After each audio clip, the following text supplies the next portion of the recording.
Did you know that St. Luke's University Health Network, based in the Lehigh Valley, Pennsylvania, has been recognized by the U.S. government as the highest performing health system in the United States for quality? You heard right. St. Luke's #1 recognition affirms our status as the top leader among the most respected healthcare providers in the nation, including Houston Methodist and the Mayo Clinic.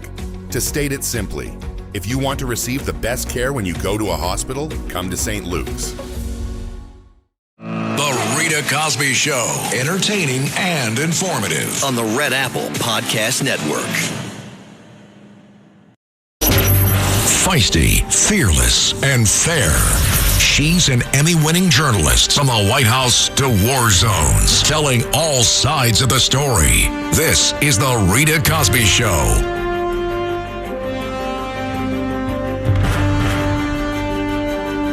Breaking news. And this is big breaking news on the Rita Cosby Show. Literally about 2 minutes ago, President Trump and Xi Jinping shaking hands in Beijing and meeting right now. Boy, the pageantry, the red carpet arrival for President Trump in China has been absolutely breathtaking and remarkable. Again, the two world leaders shaking hands literally about 2 minutes ago, and they are meeting at the Great Hall of the People in Beijing. Just to give you a sense of how vast and how majestic and huge this is, it's about the size of 3 football fields, and that is where the president of China does his daily business. But today, it is all about President Trump being there at the Great Hall. And also, a huge delegation from the United States, all of these different business leaders, all of these various individuals, many people from the cabinet, many key members from President Trump's cabinet also being there. And because of all of that, they are all there convening and meeting with Xi Jinping as well. You could see both of the leaders meeting the opposite delegation. You saw Xi Jinping walking over, shaking hands with Marco Rubio, saying hello to Treasury Secretary Scott Bessent. Eric Trump is there. Laura Trump, his wife, is there. Monica Crowley. And again, as I mentioned, many of these business leaders as well, like Elon Musk and many others. And then on the flip side, you saw President Trump saying hello to the Chinese delegation. There is a huge military arrival. The cannons are going off, and the imagery is absolutely breathtaking. This moment is truly also historic because we'll see what comes out of this meeting with these two incredible superpowers from a military perspective and an economic perspective. But clearly, President Trump has the upper hand. You look at the economy. You look at the situation with Iran. There are so many things that are on the table. Also, we're hearing reports that President Trump is going to bring up Jimmy Lai. That is a political prisoner that is being held there in China. Also, fentanyl coming into the U.S., rare earth minerals. There are so many major things that are on the table. And of course, big business deals on the table. Potentially maybe Boeing planes, obviously soybeans, beef. There are so many of these major issues that are key. And we're going to talk to Roger Stone in just a moment about that and some other big news. Breaking news. And also, this is wild. Just in, the CIA has apparently seized boxes of documents from the Director of National Intelligence's office, Tulsi Gabbard, related to JFK files and MK Ultra, which is like CIA spying. This is a very big deal because Anna Paulina Luna, the congresswoman from Florida, saying that when they had a request in and when President Trump had ordered essentially all these documents to be declassified, that the CIA, she said the documents had been released or others had been destroyed. So the question is, what are these documents that they seize now? Are these documents that they claimed were destroyed, that they claimed were released, but sitting in an office? And why did they take them now? So that is absolutely fascinating. Well, let's get to our great Roger Stone, if we could, to talk about President Trump's absolutely high stakes summit with Xi Jinping, which is taking place now. It is daytime in China, and President Trump and Xi are literally meeting at this hour. And boy, the arrival is it's breathtaking to see the arrival by the Chinese military. And what a different arrival it is than when Obama came there and others have come in the past. They are truly rolling out the red carpet for President Trump. And joining us now is my dear friend, the great Roger Stone, of course, hosts every night on 77 WABC Radio at 8 o'clock. Roger, great to have you here. What's your reaction to see this moment? Oh, it's a very newsworthy night. Rita, let me take just a second, if I may, to address the question that you just reported on.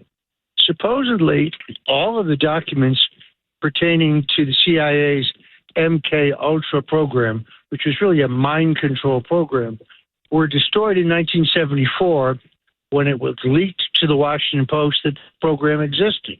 CIA director at the time, Richard Helms, supposedly destroyed all these documents. Documents that I think the Director of National Intelligence, Tulsi Gabbard, obtained were documents that were withheld under the presidential order that all documents pertaining to the Kennedy assassination be released. Now, there's a very interesting intergovernmental struggle here. The CIA basically raided the office of the Director of National Intelligence to seize these documents before Gabbard could declassify them. And Congresswoman Anna Paulina Luna, as you correctly said, has said that she will issue a congressional subpoena tomorrow for these documents to force the CIA to hand them over.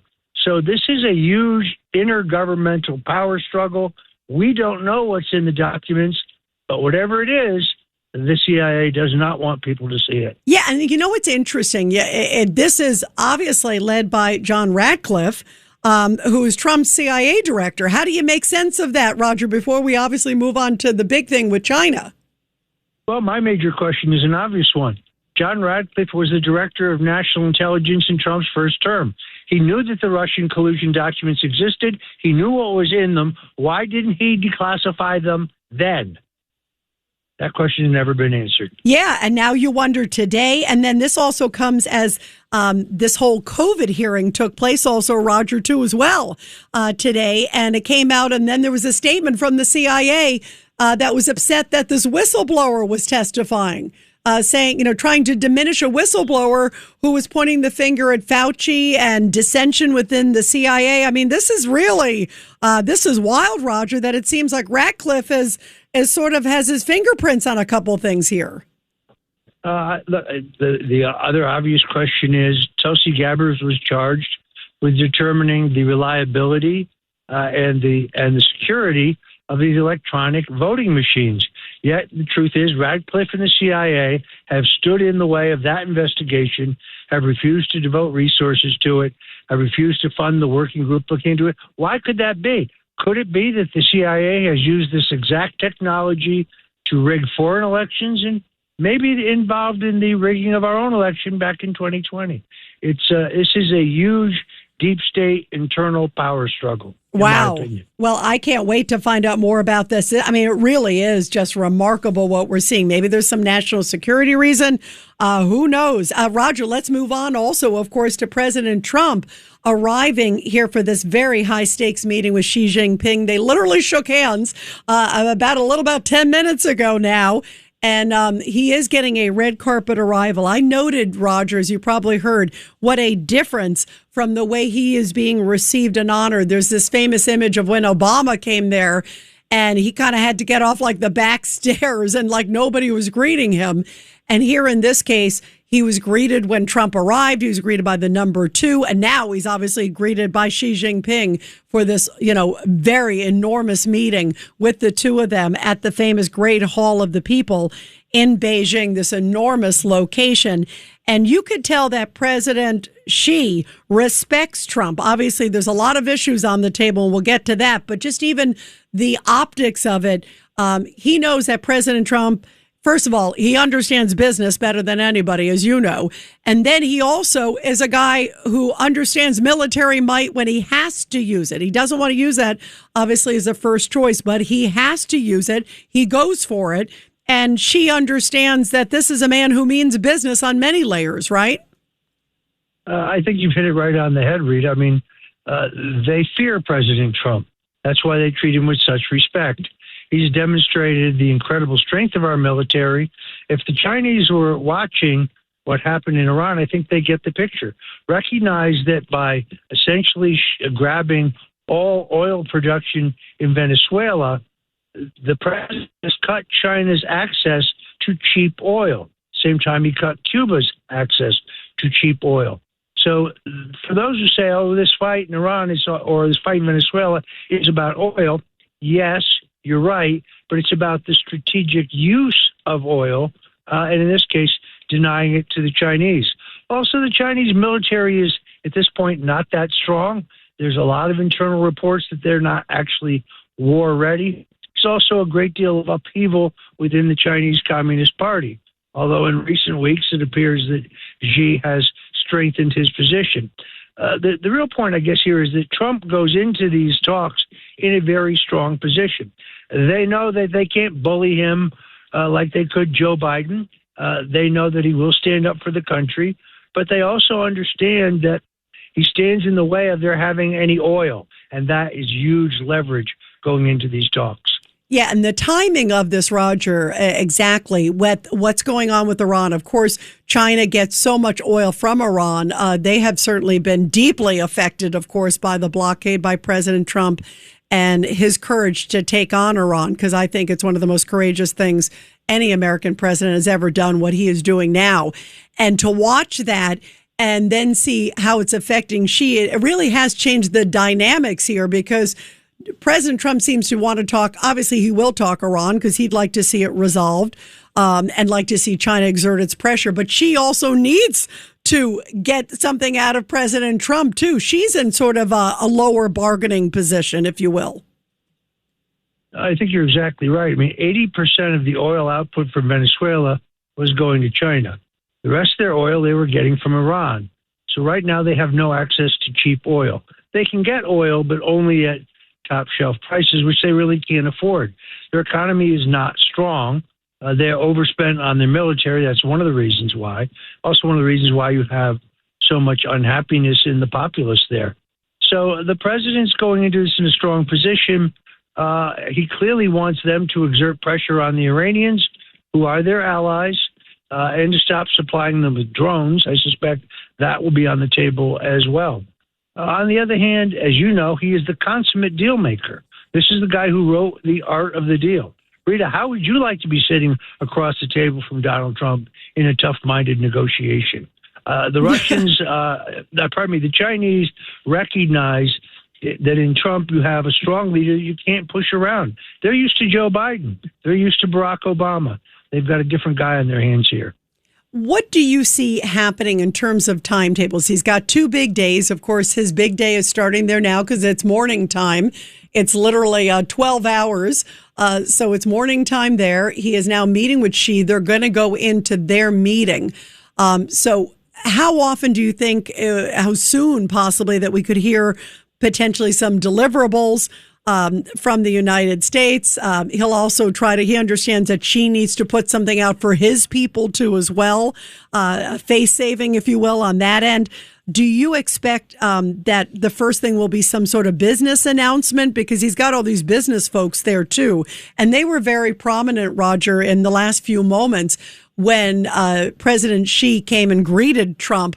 Then he walked the line, and you could see him also saying hi, not only to the members of the cabinet, but you saw Elon Musk and many of these others, NVIDIA's chief, too. There were so many of them that were front row and center. You know, Rita, as I've said on your show in the past, as well as on my own show, The Stone Zone, which is on 77 WWC every day at 8 o'clock Eastern, the only thing predictable about Donald Trump is he's completely and totally unpredictable. Now, he does understand that, particularly for the Chinese, the whole idea of face is very important to them. So I suspect there'll be some conciliatory elements of this. and there will be some business arrangements. But the real bargaining is going to come down to what pressures can be brought to end the two great wars that we have going on. And I think that's the president's largest single objective. I thought bringing Elon Musk with him, at this point, I believe the wealthiest man in the world, was a masterstroke, a true masterstroke. Yeah, clearly that has to impress China as he's seeing just this cavalcade of Elon Musk and all these other ones. But you're right. Clearly Elon Musk, but all those others too. It's like he really went for it. I mean, talk about the presentation of might. And again, it comes right after what he is seeing is happening to his oil resources from Iran. He saw what happened to Maduro. It's a very different moment, I think, of this meeting. We just have a few seconds left, Roger. Compared this meeting to when President Trump was over there in 2017. I think he's in a much stronger position now. He's rebuilt our military since then. As he said to me on the phone not long ago, I rebuilt the military at the end of my first term, and now I've used it in my second term. If anyone has any doubt whatsoever about our capabilities, look at the stunning effort in Venezuela to extract Maduro. Look what we have done in short order to essentially annihilate the armed forces, the Navy, and so on in Iran. The Chinese realize that in a way, Trump is using what Nixon called his madman theory, meaning they fear him. And that's all hardline communists fear is raw power. They thought that Joe Biden was a pushover, and they were right. In Donald Trump, they've got a very, very different, much more formidable negotiator, negotiating from a position of strength. I think we're going to have a move towards world peace here. And, of course, there'll be some business deals along the way because Trump is always about business. Well, world peace and business deals, that sounds like a win-win all the way around. Roger, thank you so much for joining us on this truly historic day, truly historic moment as we're all witnessing history together. And it's really great to have you, Roger. And make sure you tune in to the Great Stone Zone every night, too, on 77 WABC at 8 o'clock Eastern. We love you, Roger. Thank you. Thank you, Rita. God bless you. You too. God bless you, my friend. And everybody, I will take your calls when we come back. 1-800-848-9222. We'll be back in a moment. The Rita Cosby Show. 77 WABC and Bergen Newbridge Medical Center honor the life of legendary broadcaster and our friend, Ernie Anastas. Hi, it's Ernie Anastas. You know, your thoughts can affect how you feel. Bergen Newbridge Medical Center is the largest hospital in New Jersey, providing comprehensive, equitable, compassionate, and high-quality emergency inpatient and outpatient medical care, plus mental health services and substance use disorder treatment. The Bergen Newbridge team can address your total health needs in one convenient location. Call 201-225-7130 for an appointment or newbridgehealth.org. The Rita Cosby Show. Entertaining and informative. On the Red Apple Podcast Network. And we are back here on the Rita Cosby Show, and President Trump literally meeting right now with his cabinet and meeting with President Xi Jinping of China.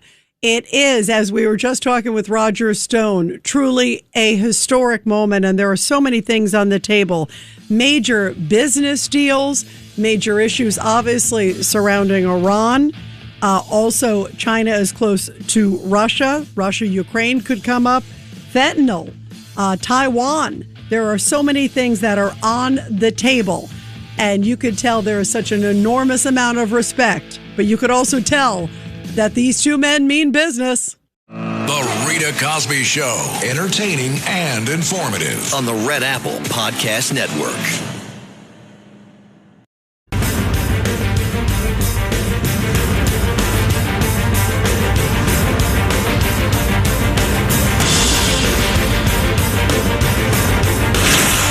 Rita Cosby is on. The Rita Cosby Show presents Back the Blue. And this Back the Blue segment coming from Mount Washington, Massachusetts, where state police rescued a woman whose cell phone was losing signal after she got lost while hiking in Mount Washington, Massachusetts. Now, rescuers relied on a helicopter to help locate the hiker who became lost as darkness fell at nighttime. Her service was fading. She texted her husband and said that she was lost and had very poor cell signal. The state police said thankfully the woman was ultimately able to make a 911 call, get through to police, and share her coordinates. The troopers then were able to rescue her going through the rugged terrain. Police eventually found her near 1.5 miles from the trailhead. Police said the woman was then safely rescued and brought out, thanks to our great men and women in blue. Well, it is a high-stakes meeting between President Trump and President Xi, meeting in Beijing. Truly extraordinary. Just a few moments ago, President Xi greeted him, and then they met and started talking business. You could tell it's going to be big business for the two of them, and the stakes couldn't be higher. It's interesting to watch President Xi's body language, just for starters. He's sort of all business. It's a very few little niceties. And people who know President Xi have said that's typically his style. In fact, President Trump has described Xi as sort of one of these no-nonsense kind of leaders. And President Xi opened up the conversation by saying that he hopes this will be the beginning of a new U.S.-China relationship, sounding like it would be optimistic this moment, and especially given it is President Trump. And then on the flip side, President Trump said, do you realize that this is the longest relationship, really, between any U.S. and Chinese leader in history? That was pretty amazing to hear because they do go way back. Of course, President Trump was also there in China in 2017. And during that time, he walked away with 37 different trade deals worth $250 billion. So there is a long relationship between him and the Chinese leader also as well. But President Trump also saying to President Xi, you are a great leader. He said, I know I'm going to take some flack for that, but you care about your country. I care about my country. He also talked about the great honor that he received when he arrived there in China. First, the red carpet when he got off of Air Force One, and there were kids there waving Chinese and American flags, and the kids were dressed in sort of that light blue and white, very much matching Air Force One. And then now in the last literally few minutes, President Trump greeted there at the People's Hall, and that is the Great Hall of the People officially in Beijing, this massive, massive structure and massive location, the size of 35 U.S. football fields. That's how big it is. And boy, did they roll out the red carpet for him. There were Chinese tanks. There was this incredible marching pageantry of all these military members from China, young kids also as well, music, huge red carpets. And then you see President Xi walking out and greeting President Trump. And President Trump said, the honor I received on arriving, it is like few I have ever seen before. You could tell that President Trump was very impressed at the arrival that he received from President Xi. And certainly President Trump has gotten some incredible arrivals around the world.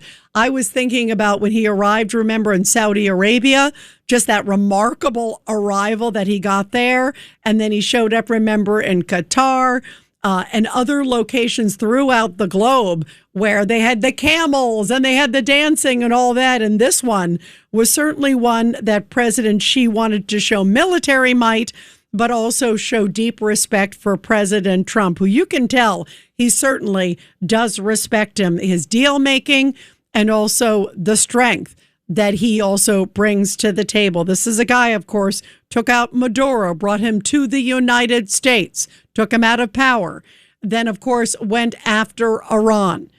And President Trump clearly is someone who means business and cares about America.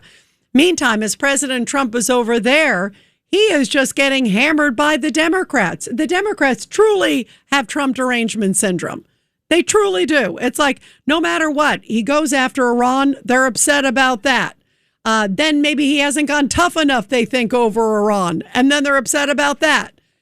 It's like everything is Trump derangement syndrome. And so now they're upset that he was going over to China with these business individuals because obviously China respects the business nature of President Trump. They look at everything also from an economic perspective and would like to see some big business deals. And there are a lot of business deals between the U.S. and China, and it will certainly be turbocharged with President Trump's presence there. And, of course, all of these big business individuals, too, as well. But the Democrats are coming out and already undermining President Trump on this visit. To me, it's so anti-American. We should all wish that President Trump's visit here is incredibly successful, and we should wish that it has enormous deliverables during this trip for business, for America, for world security. There are so many critical layers. This is one of the most important visits truly of his presidency. And again, America and the world should be looking forward for incredible success from this visit. But yet, many Democrats are already trying to undermine the president. Take a listen to what Senator Chuck Schumer, he, of course, is the Senate Minority Leader, and this is what he had to say a little bit ago. American business isn't going to fall for this bunk. And then there are many other things we all worry about that Trump would or could do to weaken American workers, families, and businesses when he gets out negotiated by Xi. And that's happened time and time again. Donald Trump, here are some of the things that Donald Trump could do that we all worry about. American workers, American families, American people, American companies worry about. Donald There he was, basically saying that Trump is going to concede under, business deals with President Xi. That's ridiculous. President Trump is not going to concede anything. He will negotiate. He'll try to give something, yes, to China. That's good for them. But first and foremost, he cares about America. And if he can get some great business deals, that's good for everybody. And also help with world peace, that's a home run. And yet Chuck Schumer is already undermining him, as well as many other Democrats. And it really is incredibly distasteful. By the way, let's do some breaking news, because I understand we have the president's comments. Breaking news. And these are President Trump's comments. We just got them in. This is the meeting that he had with President Xi. That meeting is underway right now, but at the beginning of it, they both greeted each other and spoke briefly. And here are President Trump's remarks, just in, fresh from Beijing. Well, President Xi, I want to thank you very much.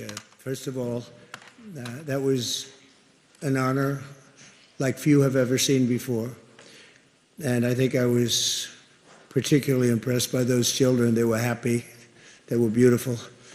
The military is obvious. It couldn't be better, but those children were amazing, and they represent so much. And I know they represent so much to you. You and I have known each other now for a long time. Yeah, a long time. And in fact, he said it's the longest relationship of any U.S. and Chinese presidents, because they do go back.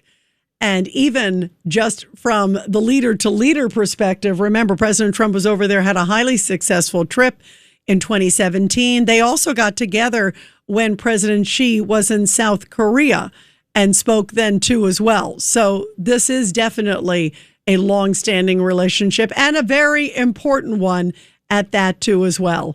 1-800-848-9222, 1-800-848-9222. Let's go to Dylan in Atlanta on line 3. Go ahead, Dylan, your thoughts tonight. Yeah, I bet President Xi is very impressed with how President Trump sends out lots of crazy social media posts every morning, like at 3 a.m., like 40 or 50 of them with all sorts of wacky conspiracies and AI slop and stuff like that. Hang on, Dylan, because obviously your name is something else, but regardless, because you don't have the guts to reuse your real name. But obviously you have a problem with tweets. I have a problem with Iran. I have a problem with terrorist regimes. You have a problem with mean tweets. So go ahead. You actually think on a day like this, a tweet is really what's so relevant when you have the president meeting with Xi? That's what your priority is a tweet? Time difference. What's the time difference? What's the time difference? Are you in a time capsule, Dylan? What's going on with you?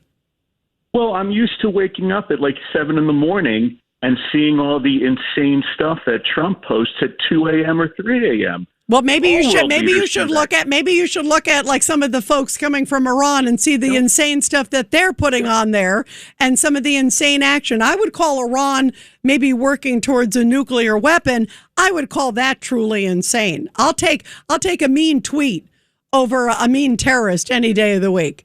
Dylan, thank you. Good luck. And next time, use your real name and have some guts. Let's go to Sandra in New Jersey, line 2. Go ahead. Sandra, I know that's your real name, so I'll take you. I like the way you spoke to Dylan. I would have... It's like, okay, a mean terrorist or a mean tweet. Give me a break, Dylan. Boy, yeah, use your real name. Anyway, Sandra. He should shine a candle to Donald Trump. Yes, he should. Yeah, by the way, with all the problems going on in the world, a crazy tweet or an offbeat tweet. I'll take an offbeat tweet, given all the dynamics.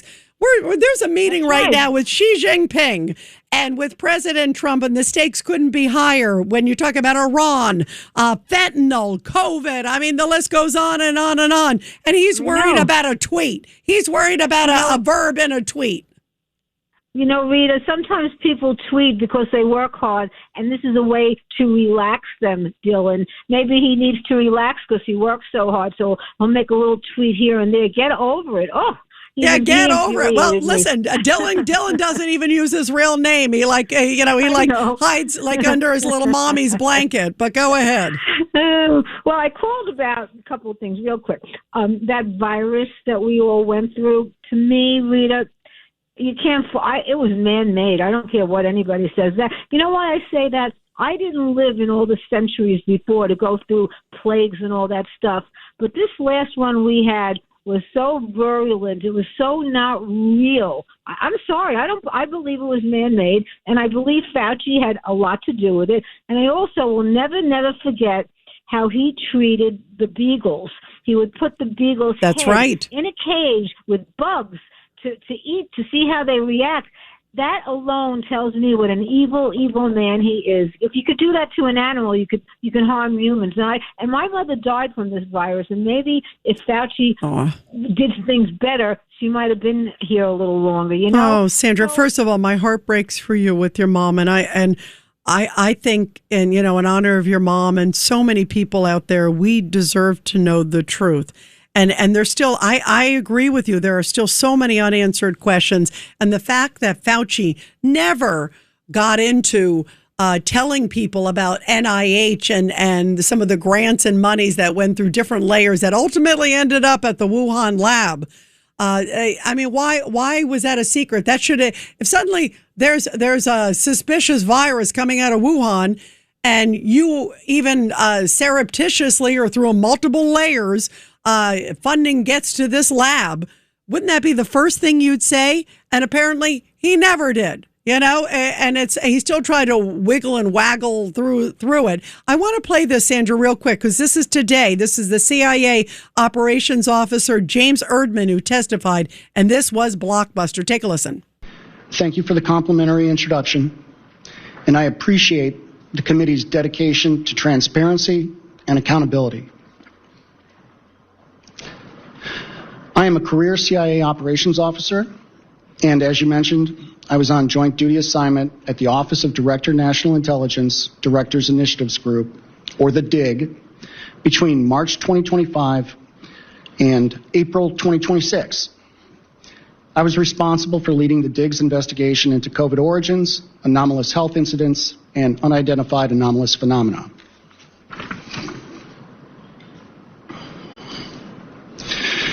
I'm here today to discuss the COVID cover-up, the national security implications associated with the DIG's investigative findings, and CIA refusal to comply with lawful oversight, as well as how we remedy these problems. Intelligence community leaders and senior analysts downplayed the possibility that the COVID pandemic originated as a result of a lab incident. Motives are difficult to define given the scope of the Diggs review. Intentional or not, the IC's actions resulted in a cover-up, wasted resources, and a failure to properly inform policymakers. Public health policy would have been very different had the American public been made aware that a virus from a lab in China was going to serve as the foundation for an emergency use authorization mRNA products being mandated by the former administration.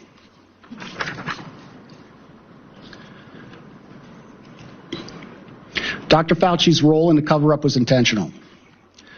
Dr. Fauci influenced the analytical process and findings by leveraging his position to ensure the IC consulted with a conflicted list of curated subject matter experts, public health officials, and scientists.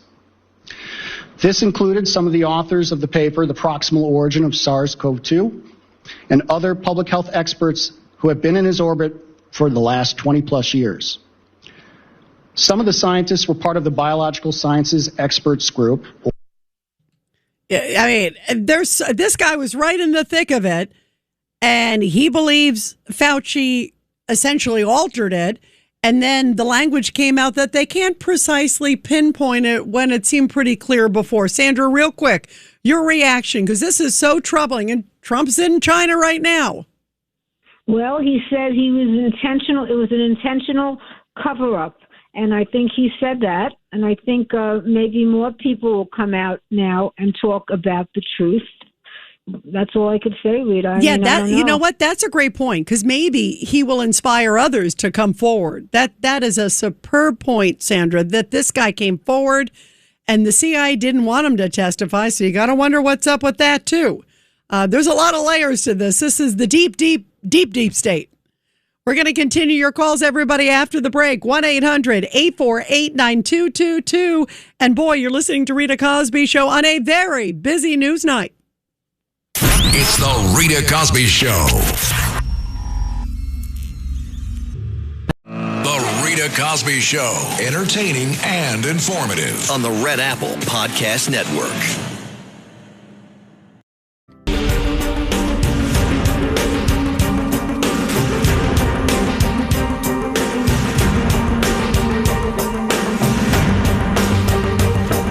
This is the Rita Cosby Show. Truly history in the making as President Trump meets with President Xi of China in Beijing. We're going to continue talking about that enormous news tonight. Also, the comments coming in from both of the leaders, we'll be playing that for you. Really interesting to see the dynamics and hear the verbiage coming from both of the leaders. And just a remarkable scene as it looked like thousands of young kids greeting and cheering President Trump as he arrived there in China at the Great Hall of the People. And he has a full contingency, many people from his cabinet, many people involved in trade, also others, like you could see Secretary of State Marco Rubio there, as well as a lot of people in President Trump's sort of communications office. Also, all these great business leaders there as well. And to see Elon Musk, the richest man in the world there, that sent a pretty big message. Let's go to Thomas in New Jersey real quick on line 2. Thomas, your thoughts tonight? Rita, God bless you. Thank you for the airtime. You know, Rita, I think Fauci was a monster way back in the day. Didn't he use foster children as guinea pigs for some AIDS vaccine? I think he got away with that. Rita, it was the Wuhan virus from day one. It was a bioweapon launched on the America to bring down Trump's economy.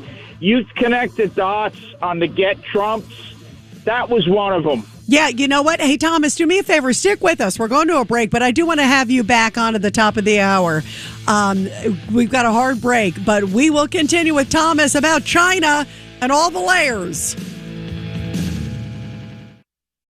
Thanks for listening to The Rita Cosby Show. You can hear The Rita Cosby Show weeknights at 10 on 77 WABC. If you like the podcast, share it with your friends and listen anytime at WABCRadio.com and download the WABC Radio app. Hit that subscribe button on all major podcast platforms. Plus, follow WABC on social on Instagram, TikTok, Facebook, and X. See you next time for a new episode so you never have to wonder. What the heck is going on here?